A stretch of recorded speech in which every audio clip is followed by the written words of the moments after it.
All right, welcome back to the deep dive. Mm. We are getting straight into it today. Hey, let's do it. We're diving deep into the material you've shared with us, specifically focused on atmospheric temperature. A really fundamental topic for pilots. Absolutely. Yeah. We've got these articles, some research bits, all aimed at getting you absolutely dialed in for those ATPL theory exams. Mm-hmm.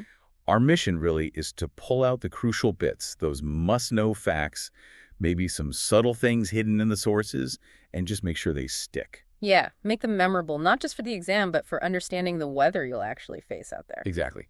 Temperature, it sounds simple, but it drives so much in meteorology. It really does. Air density, performance, stability, clouds, wind. It all ties back to temperature in some way. Mm-hmm. The sources you've got give us that essential foundation. So we'll break it down, right? How it's measured, where the heat actually comes from. Mm-hmm. How it changes with height, why it's different over land versus sea, day versus night, all that good stuff. And we'll keep highlighting the bits that pop up in those ATPL questions. Absolutely. We'll connect the dots directly to those exam points where we can. Perfect. So we've got measurement, heating, vertical stuff, surface variations. Seems like a solid plan. Let's start at the beginning. Measurement. How do we actually know what the temperature is? Right. Because accuracy here is, well, it's everything in meteorology. Temperature isn't just some random number. It's variations, horizontally and vertically, are what we build our understanding of the atmosphere on. And the sources mention 3 scales, Fahrenheit, Celsius, Kelvin.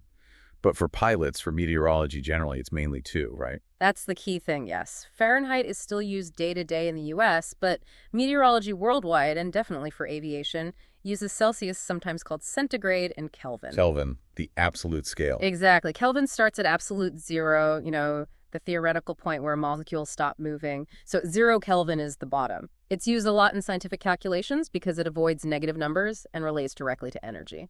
Can you give us those key points again? Freezing and boiling in Celsius and Kelvin. Sure. So freezing point of water at standard pressure is 0 degrees Celsius. Boiling is 100 degrees Celsius. Okay. In Kelvin, that's plus 273 K for freezing and plus 373 K for boiling. Right. 273 and 373. You might see Fahrenheit temps, 32 for freezing, 212 for boiling, but for your ATPL focus, it's really Celsius and Kelvin you need to be comfortable with. The sources give conversion formulas, but knowing which scales are standard is the main thing. Celsius and Kelvin. Yeah. Got it. Okay, so how do we measure temperature down here near the ground? Yeah. You said accuracy is key. It's not just sticking a thermometer on the wall, is it? Yeah, definitely not. That wall could be baking in the sun or shaded, giving you a totally misleading reading. Right. The standard globally recognized method uses a thermometer, traditionally mercury, though others are used now too inside a special protective box. It's called Stevenson screen. The Stevenson screen. Yeah, I know the ones, those white boxes kind of slatted on legs. Mm-hmm. That's them. So what's the big deal? Why that specific box? What makes it so special? Well, its design is actually fundamental. It's all about getting a true reading of the air temperature, the ambient air. Right, the air itself, not the instrument being affected by other things. Exactly. You don't want the thermometer getting baked by the sun, for example. So first off, it's painted white. To reflect sunlight. Makes sense. Right. And it has double louvered sides, those slats. They allow air to circulate freely, so the thermometer inside is sensing the air moving through. But they block direct sunlight from hitting the thermometer bulb. Precisely. And crucially, this is often missed, they also shield the thermometer from radiation coming off the hot ground during the day and even outgoing radiation from the thermometer itself to the cold ground or sky at night. Oh, interesting.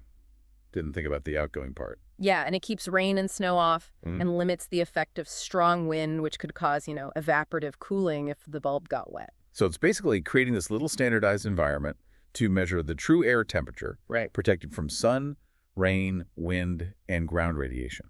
That's the core purpose. And this directly links to one of your questions. The purpose of a Stevenson screen.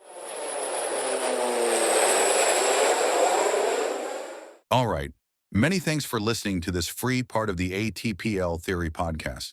If you want to continue learning and access the full comprehensive guide, go to my Patreon at patreon.com/ATPLtheory or my Hero at herohero.co/ATPL. That is patreon.com/ATPLtheory or herohero.co/ATPL. Wishing you all the best